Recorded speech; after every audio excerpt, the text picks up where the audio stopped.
안녕하세요. 오늘은 이제 고려의 문화 첫 번째 시간입니다. 오늘은 고려의 불교, 그리고 대장경, 그리고 역사서 이 세 개를 한번 보도록 하겠습니다. 첫 번째로 이제 고려의 불교인데요.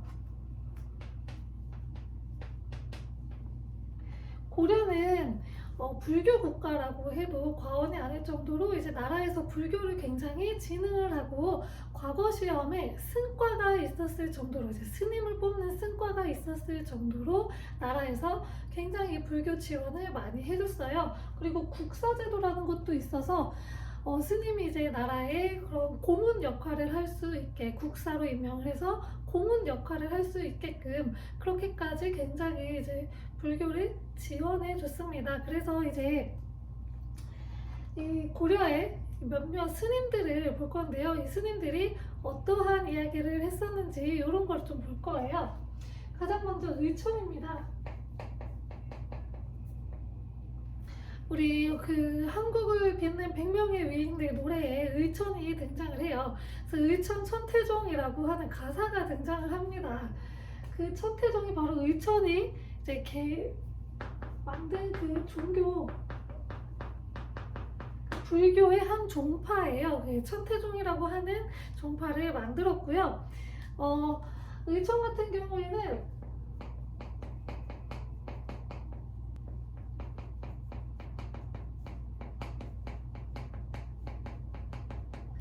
이름이 좀 길죠. 신편제 종교장 총록이라고 해서 이 교장의 그 목록을 적어 놓은 그런 책도 하나 편찬을 했고요. 의천 같은 경우에는 이 다음에 볼 진울도 마찬가지지만 교종과 선종의 그런 화합을 추구를 했어요. 당시에 이제 불교는 교종과 선종 이렇게 양파로 좀 나눠져 있었는데, 교종은 글을 열심히 읽어서 수행하는 거, 글 중심의 그런 걸 얘기하고요. 선종은 글을 읽지 않아도 스스로 수행을 하면 이제 뭐 해탈을 할 수 있고, 그런 식으로 이제 수행을 하는 걸 선종이라고 하는데, 이 교종과 선종이 조화롭게 같이 이루어지는 불교를 이제 꿈꿨던 거죠. 그래서 이 교종과 선종의 조화를 꿈꿨는데, 의천 같은 경우에는 교종 중심이고요. 교종 중심으로 해서 이제 통합을 하려고 했고요. 그리고 의천은 교관경수라는 것을 이야기를 해요. 교관경수는 교와 관, 그러니까 실천과 이론을 함께, 이론과 이제 실천하는 것을 함께 수행을 해야 된다. 어느 한쪽에만 치우쳐지면 안 된다라고 하는 것을 이제 이야기를 했습니다. 이게 의천이고요. 다음 진울입니다. 이 고려의 불교하면 의천과 진울이 제일 대표적이라서 이 둘을 좀 기억할 필요가 있고, 진울국사 같은 경우에는 조계종을 창시를 했고요. 마찬가지로 교종과 선종의 통합을 이야기했는데, 진울 같은 경우에는 선종 중심이었어요.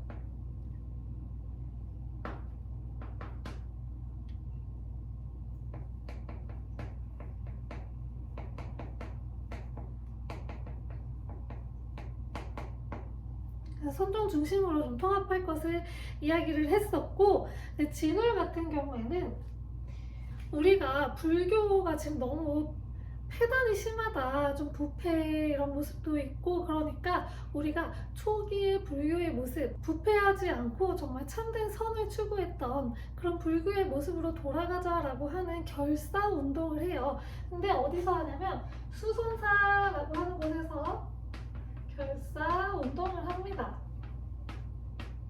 여기는 송광사예요. 송광사. 현재 송광사고요. 이 수손사 결사 운동을 하게 됩니다. 그래서 우리가 이제 초심으로 돌아가자라는 거고요. 진울이 주장했던 사상은 무엇이냐면 도노 점수와 정해 쌍수가 있어요. 도노 점수는 우리가 깨달았으면, 도노는 문득 깨닫는 거예요. 우리가 살다가 그동안 배웠던 것들이 있잖아요. 이 경험들이 쌓여서 문득 깨닫는 순간들이 와요. 이 문득 깨달음을 깨닫는 거에서 그치지 말고 실천으로, 수양을 해서 내가 실천으로 이어나가야 한다는 게 도노 점수고요. 정해 쌍수도 마찬가지로 이 선정과 지혜는 따로 수양을 하는 것이 아니고 함께 수양을 해야 된다라는 것을 주장을 했습니다. 이게 진울이고요. 해심이라고 하는 스님도 계셨어요. 이분이 이야기한 것은 우리 교종과 선종의 통합을 넘어서서 이제는 불교와 유교까지 같이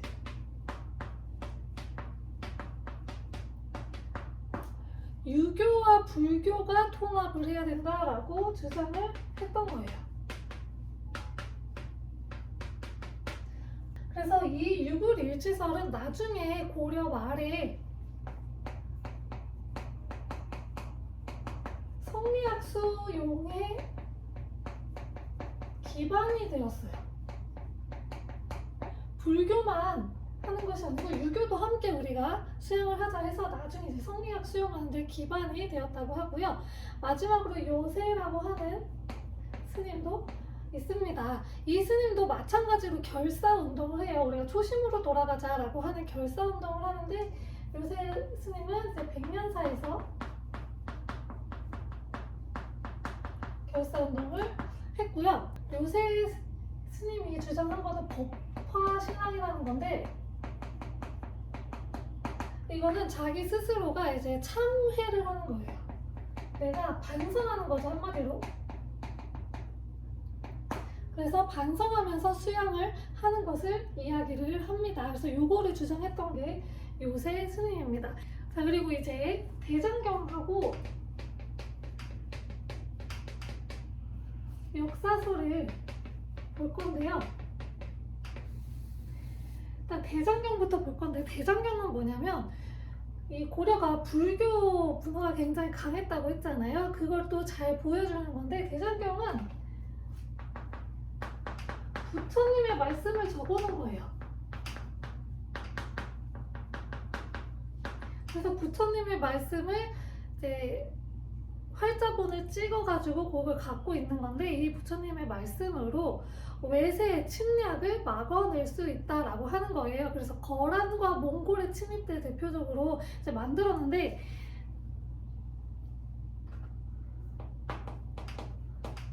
초조 대장경이 있고요. 팔만 대장경이 있습니다. 이 팔만 대장경은 제조 대장경이라고도 불러요. 초조 대장경은 거란의 2차 침입 때고요. 현종이 나주로 피난 갔다고 했었잖아요. 그때 이제 만들기 시작을 했고, 팔만 대장경은 몽골의 침입 때 강화도에서 만든 게 팔만 대장경입니다. 팔만 대장경은 현재 해임사라고 하는 절에 보관이 되어 있고, 이 팔만 대장경이 보관되어 있는 그곳이 문화유산, 세계문화유산으로 등재가 되기도 했어요. 그래서 굉장히 그 보관 상태가 좋대요. 통풍도 잘 되게 해놓고, 햇빛도 그 습도 조절 뭐 이런 거, 온도 습도 조절 이런 거에 굉장히 잘 만들어놔서 그게 인정을 받아서 유네스코 세계문화유산에 등재가 되기도 했습니다. 아무튼 이렇게 대장경을 만들어서 부처님의 말씀으로 외세의 침략을 또 물리칠 수 있다라고 굳게 믿었던 거죠. 이런 대장경도 만들었고요. 고려는 역사서도 썼어요. 어느 국가나 이제 역사서는 반드시 편찬을 하는데, 고려도 마찬가지로 역사서를 편찬을 했습니다. 가장 대표적인 게 먼저 삼국사기가 있습니다.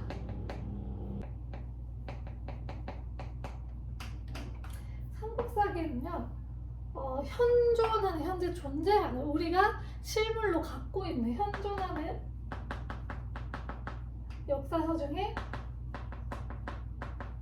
가장 오래된 역사서예요.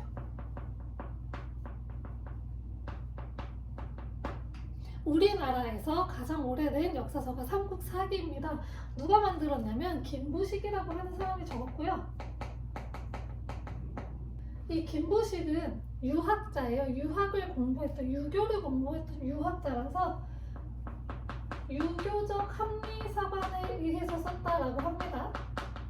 이게 뭐냐면 약간 기이한 일들 있잖아요. 옛날 그런 역사서들은 좀 약간 신화적인 부분, 그리고 되게 막 기이한 부분, 막 자연현상인데 기이하게 적고, 아니면 막 용이 등장했다 이런 부분 있죠. 이런 부분을 어떠한 것과 연관지어서 막 이렇게 적어 놓는데, 그런 부분을 배제하고 합리적으로만 썼다라고 이야기하는 게 유교적 합리사관이에요. 근데 이제 삼국사기 읽어보면 용도 등장하고 해요. 근데 그거를 완전히 빼놓는 건 아니에요. 왜냐면 역사적으로 좀 중요한 그런 걸 암시하는 부분이기 때문에 적어놓기는 했으나, 그 부분에 있어서 여러 가지 그런 사견은 다 빼고 그냥 흥룡이 출연했다, 딱 이렇게만 써놨거든요. 그래서 그런 것들이 이제 많이 반영이 됐다는 겁니다. 삼국사기 같은 경우에는 역사서 편찬은 여러 가지 방법이 있어요. 기전체, 편년체 뭐 이런 방법이 있는데, 삼국사기는 기전체로 서술을 했고요. 이건 뭐냐면 여러 가지 이제 서술 방법 중에 하나인데, 기전체는 처음에 이제 왕에 대한 업적을 쫙 쓰고, 그 다음에 뭐 이제 위인들이라고 하죠. 그런 사람들의 그런 업적을 또 쫙 쓰고 이런 식으로 적었다는 건데, 그걸 기전체라고 해요. 그래서 본기, 세가, 열전, 지, 표 이런 식으로 나가는 게 기전체예요. 편년체는 연도별로 그냥 쭉쭉쭉 적어놓은 게 편년체라면, 기전체는 왕의 이제 나라별로 어떻게, 삼국사기가 어떻게 쓰였냐면 나라별로 왕의 업적을 순서로 쫙 이렇게 써요. 그리고 나서 거기 뒤에 그 인물들, 중요한 인물들을 뽑아가지고 열전을 하나 만들어놨어요. 그런 식으로 쓴 게 기전체입니다. 자, 그리고 또 중요한 책 하나가 삼국유사입니다. 삼국사기도 그렇고 삼국유사도 그렇고 앞에 삼국자가 붙죠. 삼국. 이 삼국은 고구려 백제 신라를 이야기하고요. 이 고구려 백제 신라의 이야기를 적어놓은 역사서인데, 삼국유사 같은 경우에는 무엇을 썼냐? 단군 신화를 이제 최초로 실은 그런 책입니다. 이전까지는 고조선에 대해서 그렇게 특별히 인식이 없었어요. 지역별로 나는 고구려를, 내 조상은 고구려 사람이야, 내 조상은 백제 사람이야, 내 조상은 신라 사람이야 라고 하는 인식이 각 지역별로 되게 짙었는데, 몽골이 침입을 해왔잖아요. 그러면서 우리가 이렇게 외부에서 적이 침입을 했을 때 우리 내부에서 분열되어 있는 게 아니고 우리끼리 하나로 뭉쳐야 이제 외부의 침략에 적절하게 대응을 할 수가 있잖아요. 그래서 우리는 원래 삼국으로 나눠져 있던 국가가 아니고 원래는 고조선이라고 하는 하나의 단일국가, 통일국가였다. 그래서 우리의 조상은 한 사람이다, 한 국가다 라고 하는 것을 강조하기 위해서 단군 신화를 실어서 우리 공통조상 고조선을 만들어 놨던 거고요. 그래서 이거는 이제 몽골의 침입 때문에 이렇게 쓴 거고, 그리고 삼국유사는 이제 스님들의 그런 기이한 일들 같은 거 많이 적어놨어요. 왜냐면 삼국유사를 이제 편찬했던 사람이 일현이라고 하는 스님이에요. 스님이 책을 썼기 때문에 이제 스님들에 대한 일들을 이제 적어놨는데, 좀 기이한 일들, 김부식하고는 다르게 조금 이제 신비한 일들도 많이 적어놨어요. 자, 그리고 또 볼 책이 제왕옹기인데요. 제왕옹기는 이승휴라고 하는 사람이 만들었고요. 여기서도 마찬가지로 고조선, 단군에 대한 이야기를 실었고, 이 고조선이 우리 민족의 시작이다 라고 하는 이야기를 적었습니다. 마지막으로 이제 동명왕 편인데요. 이 동명왕 편의 동명왕은 고구려의 시조였던 주몽을 이야기해요. 그래서 고려가 사실 고구려를 이어받은 국가잖아요. 그래서 이 동명왕도 굉장히 중요하게 생각을 했었고, 고구려 계승의식이 아주 잘 나타나는 책입니다. 그래서 여기서 그 주몽 건국신화 있죠? 그 이야기를 합니다. 그래서 요런 책도 적었다라는 이야기입니다. 그래서 이번 시간에는 고려의 문화에서 불교의 이제 스님들 그리고 대장경 살펴봤고 그리고 역사서까지 살펴봤습니다. 다음 시간에는 문화 두 번째 이야기 그래서 그 이후에 뭐 건축이라든지 공예품이라든지 이런 문화에 대해서 더 살펴보도록 하겠습니다. 감사합니다.